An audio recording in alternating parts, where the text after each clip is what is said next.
Dalam kehampaan dimensi tinggi, melihat tindakan Pangula, Kaisar kuno tidak bisa menahan senyum. Orang kecil ini cukup pintar.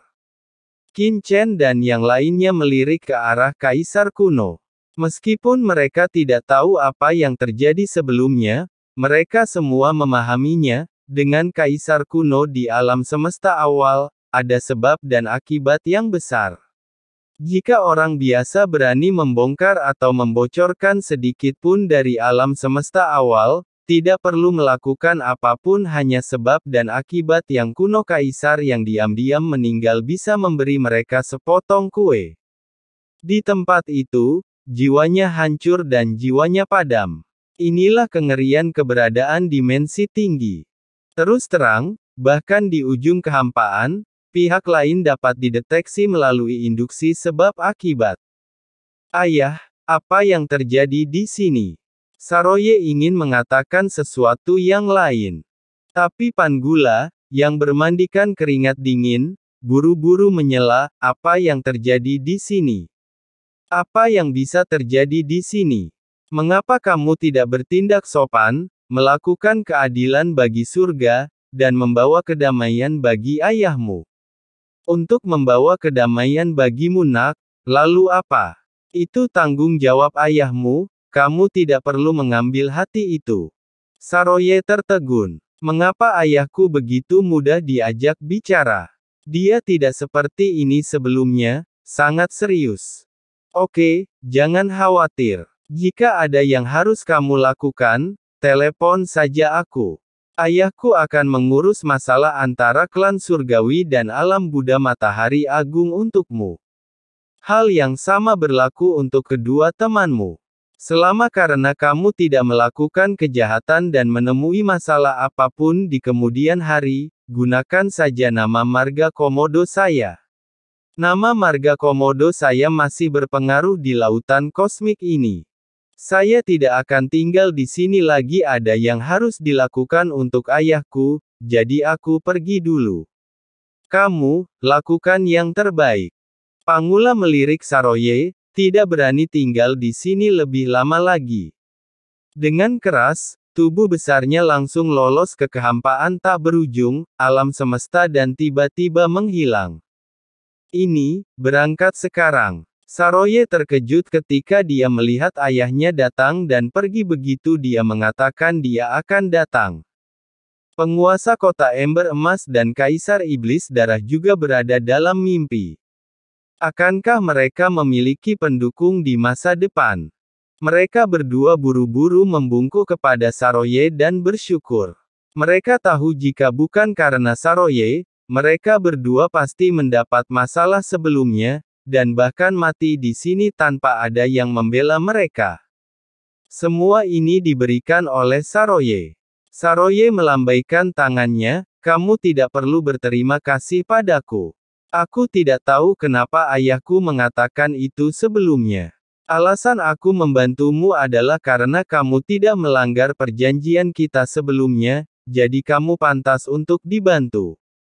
Aku, Saroye, meskipun dia bukan orang baik, dia tidak akan pernah melakukan apapun untuk menipu orang lain. Baru pada saat itulah Kaisar Iblis Darah memahami alasan tindakan Saroye sebelumnya, dan mau tidak mau mengeluarkan keringat dingin. Untungnya, dia belum membocorkan apapun tentang alam semesta awal sebelumnya. Jika memang ada, Saroye tidak akan bersedia membantu. Saroye, apakah pantas bagimu melakukan ini pada alam semesta awal? Ya, hal besar seperti itu pernah terjadi di sini sebelumnya, dan orang dewasa itu tidak pernah datang ke sini. Jadi kita tidak perlu disalahkan sama sekali, kan?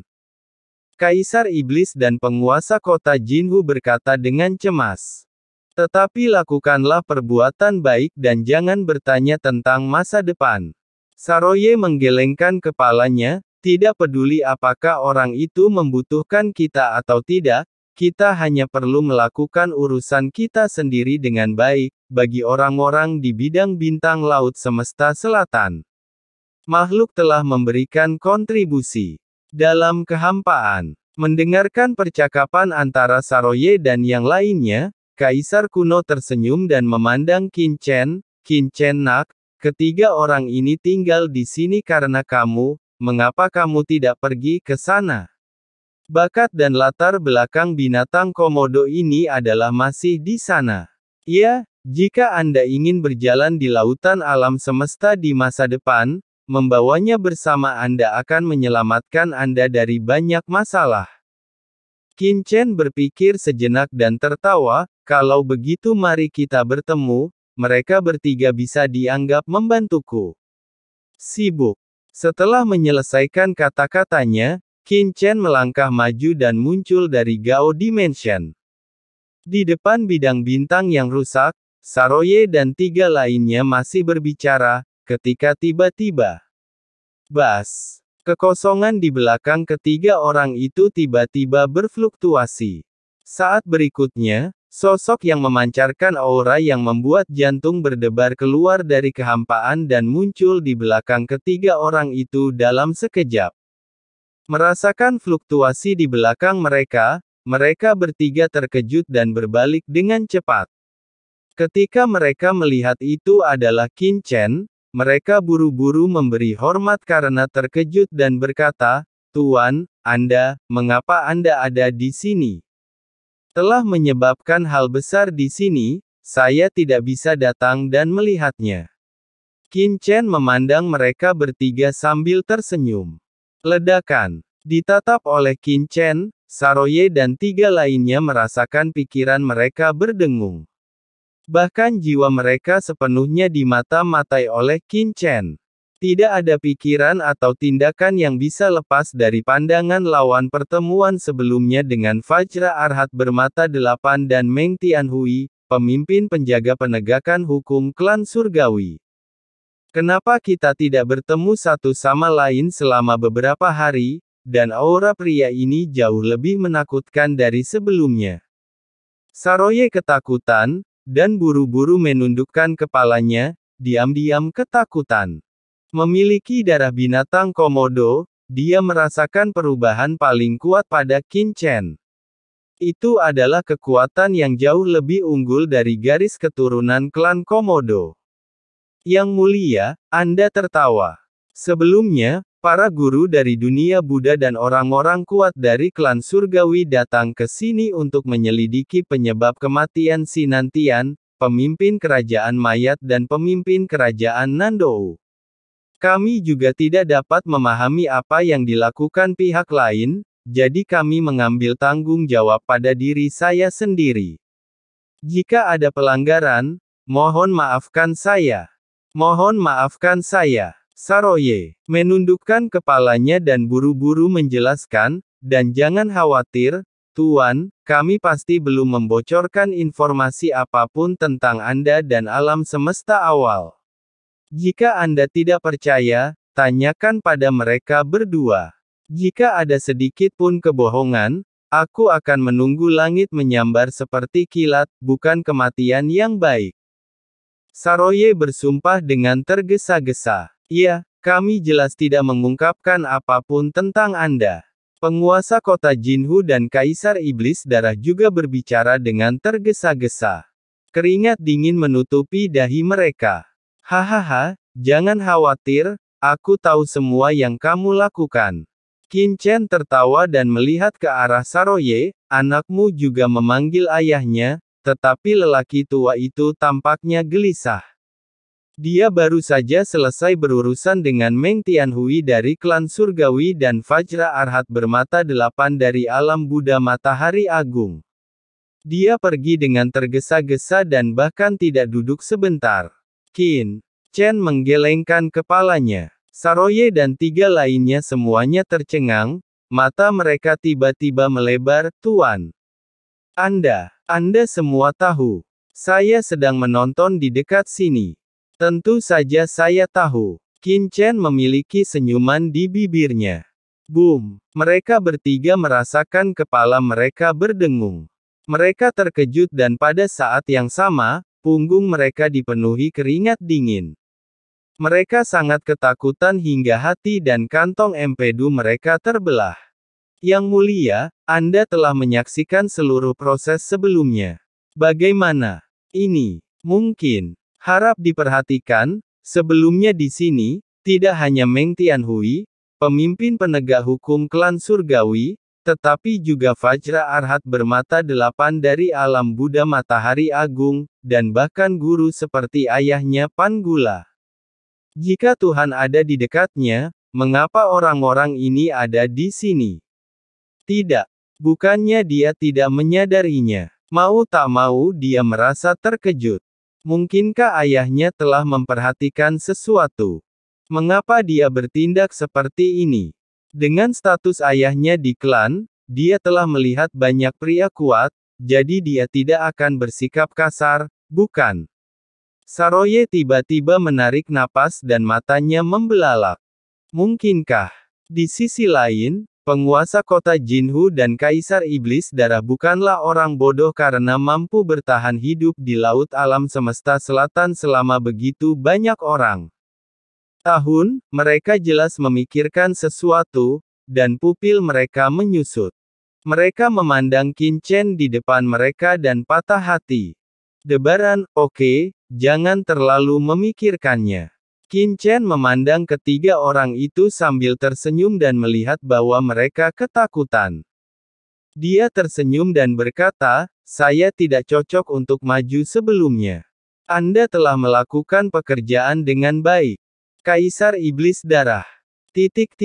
Aku menunggu. Penguasa kota Jinhu dan Kaisar Iblis Darah gemetar dan memberi hormat dengan tergesa-gesa. Wilayah kerajaan mayat dan kerajaan Buddha Nando akan dikelola oleh kalian berdua mulai sekarang di masa depan. Bisakah itu dilakukan? Qin Chen memandang mereka berdua dengan tenang. Saya bisa melakukannya. Penguasa kota Jinhu dan Kaisar Iblis Darah buru-buru berkata, termasuk wilayah tempat kami berada, kami juga akan siap membantu Anda mulai sekarang. Bukankah kamu penguasa kota kerajaan Yong? Qin Chen memandang penguasa kota Jinhu dengan bingung. Penguasa Jinhu buru-buru berkata, saya adalah penguasa kota kerajaan Yong, itu bagus, tetapi kota-kota di wilayah kerajaan Yong selalu berada di bawah kekuasaan yurisdiksi penuh dari tuan kota. Bahkan sumber dayanya dikelola oleh tuan kota. Dia hanya perlu menyerahkan jumlah tertentu setiap tahun. Pajak dan biayanya cukup, sumber daya diserahkan ke kerajaan Yong. Sama di bawah. Kaisar Iblis Darah juga berkata dengan tergesa-gesa, di wilayah saya, beberapa sumber daya perlu diserahkan kepada Asosiasi Naga Hitam.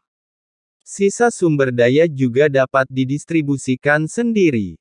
Saya bersedia menyerahkannya kepada Anda, Tuan. Perkumpulan Naga Hitam. Qin Chen bingung. Kaisar Iblis Darah melanjutkan, itu adalah kekuatan gelap kuno di Laut Semesta Selatan. Ia bersaing dengan kerajaan Yong dan kekuatan lainnya. Hanya setelah bergabung dengan masyarakat Naga Hitam saya dapat mengontrol sebagian dari bidang bintang di sini, dan bukan itu ditekan oleh Yong Guo dan kekuatan lainnya. Qin Chen mengangguk, itu dia. Anda tidak perlu menyerahkan semua sumber daya Anda kepada saya. Anda hanya perlu mengikuti aturan universal alam semesta. Tentu saja, Anda akan mengelola lebih dari 200 bidang bintang tempat kerajaan mayat dan kerajaan Nando Buddha berada. Terletak untuk saya. Mulai sekarang, Anda adalah teman saya. Jika Anda mengalami kesulitan, silakan beritahu saya kapan saja dan saya akan menjaga Anda tetap aman. Setelah selesai berbicara, Qin Chen mengangkat tangannya, dan 3 rune dao mengembun seketika dan jatuh ke tangan ketiga orang itu. Ini adalah rune dao yang saya kental. Anda dapat mengirim pesan kepada saya jika ada bahaya, saya akan bergegas ke sana. Qin Chen berkata dengan ringan. Terima kasih, Tuan. Ketiga penguasa kota Jinhu mengambil alih jimat Dao Agung, dan mau tidak mau merasa gembira dan buru-buru memberi hormat dengan hormat. Oke, Pertama-tama Anda akan mengintegrasikan banyak bidang bintang di sini untuk saya. Nanti, saya juga akan bertanya kepada beberapa orang untuk bekerja sama dengan Anda. Setelah Qin Chen selesai berbicara, dia melihat ke arah Saroye dan berkata, dan kamu, tinggallah di bidang bintang ini sebentar dulu. Saya ingin berkeliling laut kosmik ini nanti, dan Anda akan menjadi pemandu saya.